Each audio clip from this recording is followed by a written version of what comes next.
Matapos ang mahigpit na seguridad ng Philippine National Police sa sunod-sunod na kilos protesta, nakatutok naman ito ngayon sa pagpapanatili ng kaayusan ngayong holiday season. May report si Ryan Lisiges. Matapos ang sunod-sunod na pagbabantay sa mga ikinasang kilos protesta kontra korupsyon, magiging abala naman ang Philippine National Police o PNP sa gagawing pagbabantay para tiyaking mapayapa ang holiday season. Inanunsyo ito ni Acting Chief PNP Police Lieutenant General Jose Melencio Nartates Jr. kasabay sa Christmas tree lighting. Ayon sa opisyal, anumang araw mula ngayon ay maaring magtaas na sila ng alerto.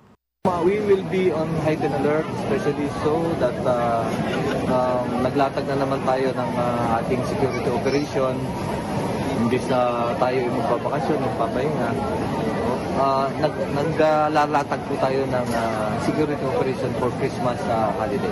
Pagbabasehan daw nila ang mga magagandang nagawa sa paglalatag ng seguridad sa mga nakalipas na protesta sa security measures na ipatutupad ngayong Yuletide season. For those will be leaving their properties or pupunta sila sa probinsya nila, mga magpapakasyon natin sa babayan, at mga parating, mga turista na pupunta dito sa iba't ibang lugar natin dito sa Pilipinas. No?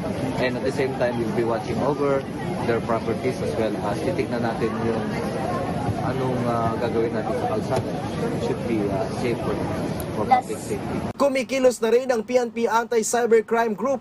Bukod kasi sa mga scam na nag-aalok ng bakasyon, sinasamantala din ng mga iligal na tindera ng paputok ang pag-aalok online. Katunayan, 3 individual na ang naaresto ng mga operatiba sa Tondo at Nueva Ecija na nagbebenta ng illegal firecrackers online.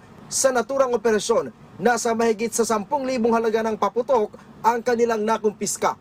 So they are advertising through social media na they are selling firecrackers, pero merong mga bagay na linalagay sila na para hindi alata na firecrackers ang kanilang binibinta. So may mga yung King Kong, Yuan King Kong, mga ganon.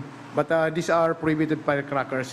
So ine-engage namin kasi nakikita sa aming cyber patrolling.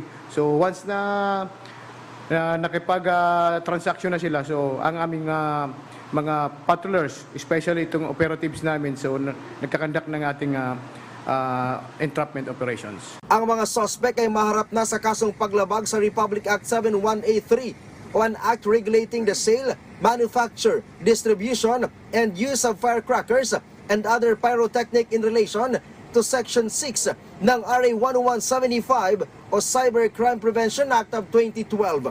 Paalala ng PNP-ACG, iwasan ang pagbili ng paputok online lalo na sa mga hindi lisensyadong seller upang makaiwas sa disgrasya. Ryan Lisiges para sa Pambansang TV sa Bagong Pilipinas.